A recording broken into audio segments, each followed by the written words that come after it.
the Anger a big round of applause. Thank you very much, Representative Anger.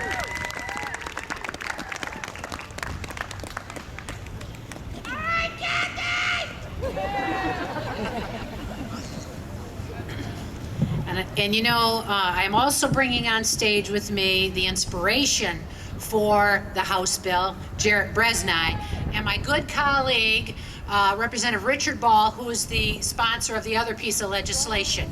We're working together on this, and I think it's only appropriate that we came to this stage on these Capitol steps together, because this is a project that we're working on together, and my good colleague Richard Ball deserves a round of applause as well.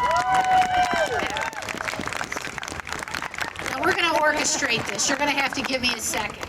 Last year, Jarret was about 10 pounds lighter. Okay, put your butt right there. All right.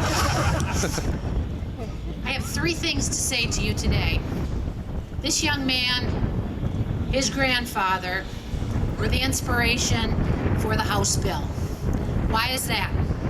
Because denying autism insurance coverage is discrimination. Flat out discrimination. It's the right thing to do to pass this legislation. And folks, now is the right time to do it. I look around and I see the faces of families I saw here last year. And I want to tell you that because of your efforts, we're here today, and I feel more than ever that the reality of passing this legislation is here, it's now, and it's the right time. I see your signs. We will not give up. Our children deserve hope. Pass the autism insurance legislation. It's a clear message to the legislature. It's a clear message because it's the right thing to do.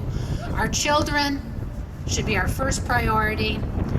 Our children that have insurance in the state of Michigan, you parents that pay for it, your employers that pay for it, should cover the disorder that you need it for. That's what insurance is all about. We don't deny kids that have diabetes. We don't deny children that have cancer.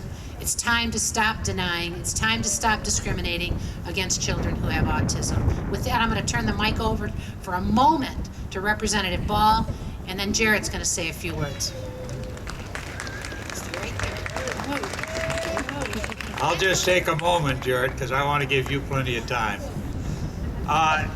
As I think all of you know, Kathy and I each had 2 bills in this package. First one was a checkoff for the income tax, where you can donate some money for research, because that's a crucial piece in this. We've been working on research. We've got a long ways to go. Both the diagnosis and the treatment of autism is not clearly understood, and we need to learn more and more. The more we learn, the more we'll be able to treat it well. The second phase is what we're talking about today, the 2 bills that will encourage insurance companies to cover autism in a good sort of way. What we're going to have to do, and I think it's a correct thing to do, is focus on diagnosis and treatment that is medically evidence-based. We can't just take everything that you might read or somebody said, somebody told me this would work. We can't expect the insurance companies to cover that. But I think we are now reaching the point where the insurance companies are beginning to realize that all these things you have on your sign really need to come to fulfillment.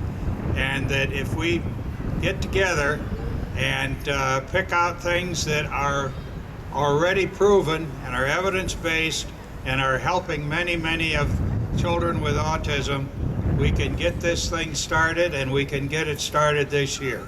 Thank you. And help autism.